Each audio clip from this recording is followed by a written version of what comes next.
Going out on a rainy day is the worst. Hit.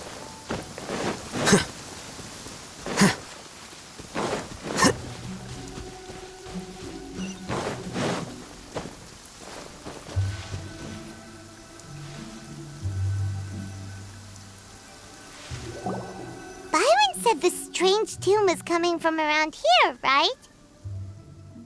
But Paimon doesn't hear anything. There doesn't seem to be a soul in... I was just wondering who in their right mind would come out to a place like this. So, it's you two. Yeon! How'd you sneak up on us like that? You nearly gave Paimon a heart attack! You look pretty alive to me. Can't have spooked you that bad. Fair enough. Ah, you're here for that too? Saves me a bit of explaining. Come with me. I've already reconned the perimeter, so we should be safe.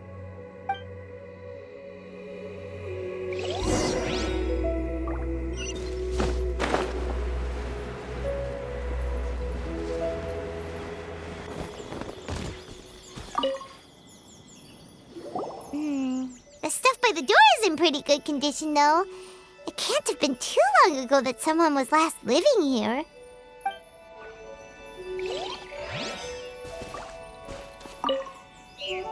This place is completely empty.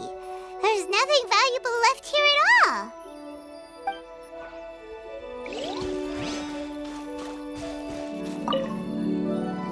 The doors and the windows are all fine, so there definitely wasn't a break-in.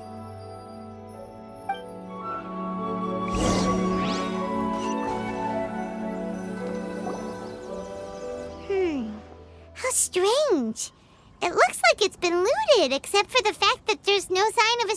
The bad guys could have sneaked in while the owner was gone, but then how do you explain why the door and windows are intact? Seems you've done a pretty thorough inspection. So, any theories on what might have happened here? Yeon, you didn't hide some of the evidence from us on purpose, did you? Why would I make this more difficult for you? We're on the same side here. Okay, well... Paimon gives up then. Paimon's got nothing. What about you? Give up as well? Yep. It's not obvious at first sight, that's for sure. To be honest, I was only able to put it all together because of some background knowledge about this area. A long time ago, there used to be a group of bandits in the Liyue countryside who would sound a horn every time they were about to raid a village. But it wasn't a rallying cry to rouse their fellow men. It was a disconcerting tune, meant to intimidate the weak and warn them of their impending doom. To escape with their lives, the villagers would abandon their homes and flee overnight, taking only their most valuable belongings with them. Everything else was left behind. The bandits were eventually brought to justice, but the fear and trauma remained in the villagers' hearts. Whenever they heard that melody, they would feel like their lives were in danger once again, and flee immediately. The culprit of this crime exploited that very fear to get access to this house without having to force their way in. Whew! That's quite the story. The victims obviously will have gotten quite a fright, but at least they won't be in any great danger.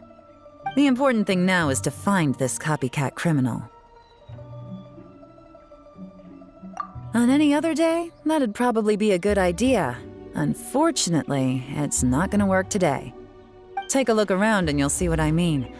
This criminal is clearly well-versed both in using music to commit crimes and in making a clean getaway.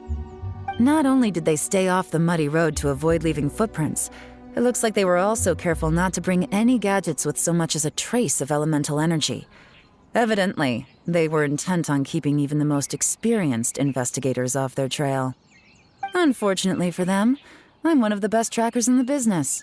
They're not about to get away with their little scheme on my watch. So basically, if we want to find the culprit, we just need to follow Yelan.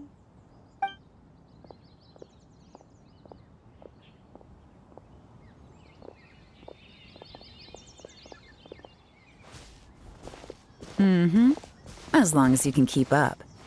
Since the culprit's trying to be cautious and low risk, I'll bet they left through an area with some vegetation for cover, but not so much that it would slow them down.